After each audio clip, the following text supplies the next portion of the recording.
আমাকে বাদ দিয়ে হ্যাপি মোমেন্ট? দাঁড়ান, দেখাচ্ছি আপনাকে। এই বলে মেঘা এক হাতে শ্রাবণের গায়ে চিমটির মতো খোঁচা দিতে শুরু করলো। শ্রাবণ সুরসুরি পেয়ে এদিক সেদিক লাফাতে লাফাতে বারবার বলতে লাগলো, এই মেঘপুরি, কি করছো? থামো বলছি।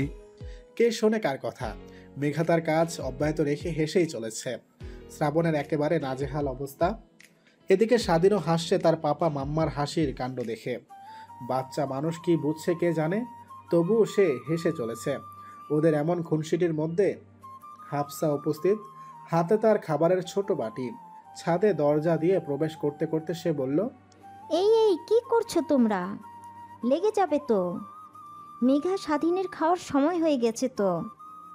এক্ষুনি না খাওয়ালে একটু পরেই দেখবে কান্না শুরু করে দিয়েছে। আর সেই কান্না কখন থামে কে জানে।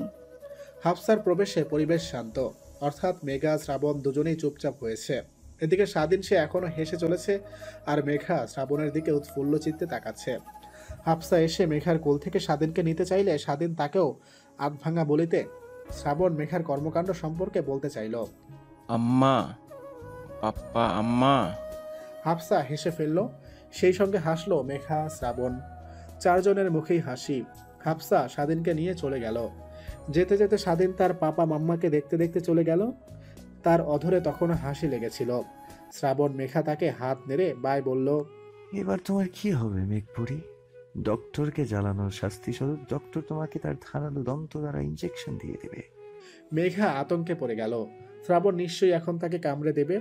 বিগত 2 মাসে এমন হাজার কামড় বিনা প্রতিবাদে হজম করে নিতে হয়েছে মেঘাকে। আজও নিশ্চয়ই ছাড় পাবে না। এইসব ভাবতে ভাবতে পেছনে সরছিল মেঘা। অপরদিকে অধরে কুরুর হাসি ঝুলিয়ে এগিয়ে আসছিল শ্রাবণ। কি হতে কি হলো, মেঘা গিয়ে ঠেকলো একেবারে ছাদের রেলিংয়ে। আচমকা সংঘর্ষে হোঁচট খেয়ে পেছনে উল্টে পড়তে নিচ্ছিল সে।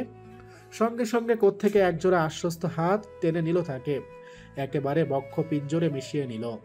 ধরনের বক্ষে গোদলি পেরিয়ে অপরাহ্ন নেমেছে। অপরাহ্নের গুমট পরিধি দ্বিগুণ ভারী হয়ে উঠছে। দুজন মানবের অস্থির নিঃশ্বাসে একে অপরের হৃৎপিণ্ডের ওঠানামা খুব গভীরভাবে উপলব্ধি করতে পারছে। খরস্রোতা নদীর মতোই অনুভূতিরা সেখানে প্রখর। এত বেখেয়ালি কেন তুমি মেঘপুরি? এক্ষুনি আমার হার্ট অ্যাটাক করিয়ে দিচ্ছিলে। আপনি আছেন তো আমার খেয়াল রাখার জন্য। আমি না হয় আপনার আর আমাদের পুচকুর খেয়াল রাখবো। এভাবেই মিশে থেকো আমাদের জনম জনম ধরে। আপনি ছেড়ে না দিলে মিশে থাকা আটকাই কে? ছাড়বো না, প্রাণ থাকতে কখনোই না। ভালোবাসি ডক্টর। ভালোবাসি মেঘপুরি। বছর 3 পরের কথা। চেম্বার থেকে উদ্ভ্রান্তের মতো বাড়ি ফিরে এসেছে শ্রাবণ। কারণ স্বরূপ জানা গেছে তার প্রাণপ্রিয় স্ত্রী নাকি থেকে থেকে বমি করছে। ডক্টর হিসেবে নাকি স্বামী হিসেবে তার এই মুহূর্তে স্ত্রীর পাশে থাকাটা জরুরি। ভালোবাসাটা সেখানে উজ্জ্বলই থাক। মেঘাকে ঘিরে বসে আছে রেহমুনা, হাফসা, রেখা। বাড়িতে পুরুষ মানুষ কেউ নেই। অয়ন, মহসিন, মির্জা আর ইকরাম চৌধুরী অফিসে আছেন। মৃদুল সে তো কলেজে। এরই মধ্যে হঠাৎই মেঘার এমন অবস্থা। তৎক্ষণাৎ খবর দেওয়া হলো শ্রাবণকে। খবর পাওয়া মাত্র ছুটে এসেছে সে। বমি করতে করতে কাহিল মেঘা। চোখ জোড়া খুলে রাখার শক্তি পাচ্ছে না, তাই বন্ধ করেই আছে। শ্রাবণ ঘরে ঢুকে সেদিকে এগিয়ে যাওয়া ধরলে মাঝপথে ঝড়ের বেগে এসে তাকে জাপটে ধরে স্বাধীন। সে এখন চলতে শিখেছে, কথাগুলোও বেশ ভালোই বলে। পাপ্পা, আম্মার কি হয়েছে? শ্রাবণ ছেলেকে কোলে তুলে নিল, ললাটে চুমু খেয়ে বলল, কিচ্ছু হয়নি তোমার মাম্মার। পাপা এসে গেছি, ঔষধ দিব, এক্ষুনি সুস্থ হয়ে যাবে তোমার মাম্মা। সত্যি? সত্যি সত্যি, 3 সত্যি। শ্রাবণ স্বাধীনকে হাফসার কোলে বসিয়ে দিয়ে মেঘার পাশে গিয়ে বসল। মেঘার হাতে হাত রেখে তাকে ভরসা দিল। শ্রাবণের স্পর্শে মেঘা পিট পিট করে চোখ খুলে তার অস্তিত্ব জানান দিয়ে সঙ্গে সঙ্গে আবার চোখ বুজে নিল। শ্রাবণ সময় নষ্ট না করে মেঘার চেক আপ শুরু করে দিল। কিছুক্ষণ পর যা বুঝলো তাতে সে নিজেই বাকরুদ্ধ। এদিকে শ্রাবণের স্তব্ধতা দেখে রেহমুনা চিন্তিত কণ্ঠে বললেন, কি হয়েছে? কিছু বলছিস না কেন? খারাপ কিছু কি?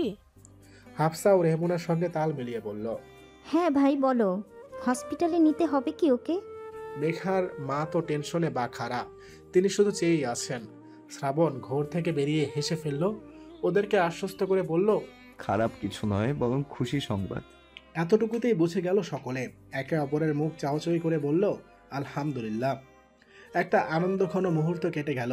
রেহমুনা বলল, গতবার যখন স্বাধীন হওয়ার বার্তা পেলাম তখনও মেঘার শুরুতেই এমন অবনতি শুরু, 2 মাসেই কেমন নাজেহাল অবস্থা, এবারেই তাই। রেখা বলল, মেয়েটা আমার বড্ড শৌখিন, বিদেশের মাটিতে বড় হয়েছে, একটু ভিন্ন সব দিক থেকে। ওনাদের এটা ওটা মন্তব্যের মধ্যে হাফসা চোখের ইশারায় কিছু বলল, যেটা বুঝতে পেরে 2 মা দ্রুত উঠে পড়লেন। দুজনেই মেঘার ললাটে ঠোঁট ছুঁয়ে বেরিয়ে গেল। হাফসাও ওনাদের সঙ্গে স্বাধীনকে নিয়ে বেরিয়ে গেল। কংগ্রাচুলেশনস মাই মেঘপুরি। Congratulation to you too doctor. Shraban মেঘার পেটের উপর আলতো মাথা রেখে শুয়ে পড়ল। অভিযোগের সুরে বলল, তুমি আগে থেকেই জানতে, আমাকে কেন জানাওনি? বাড়ি আমার কি লজ্জা শরম কিছু নেই? সত্যি আছে। কেন, আপনার সন্দেহ আছে নাকি? না মানে লজ্জা থাকলে এত কিছু কিভাবে হলো মেঘা? শ্রাবণের সিরিয়াসনেস ও একই সঙ্গে তাকে লজ্জায় ফেলার বাহানাটা আমলে আসতেই মিয়েকে গেল মেঘা। লজ্জায় নিজেকে গুটিয়ে নিয়ে শক্ত হাতে চিমটি কাটলো শ্রাবণের বাহুতে। মিনমিনিয়ে বলল, বাজে ডক্টর।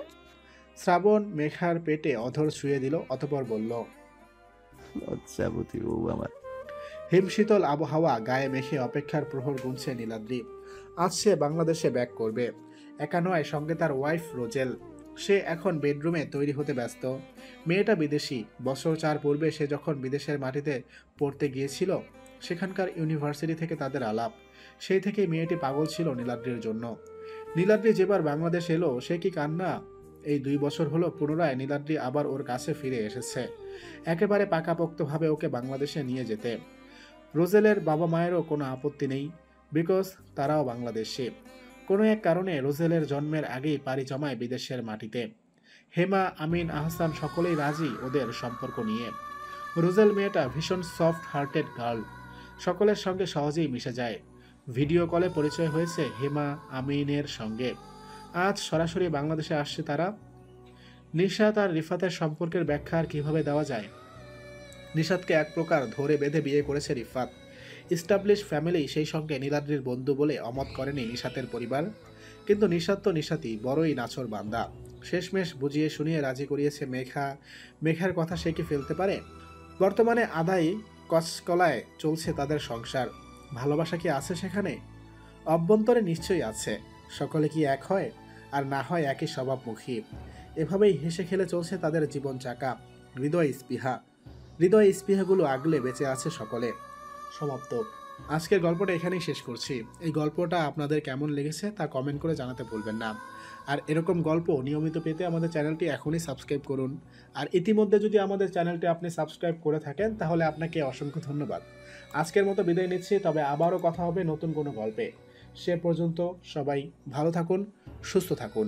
আল্লাহ হাফেজ।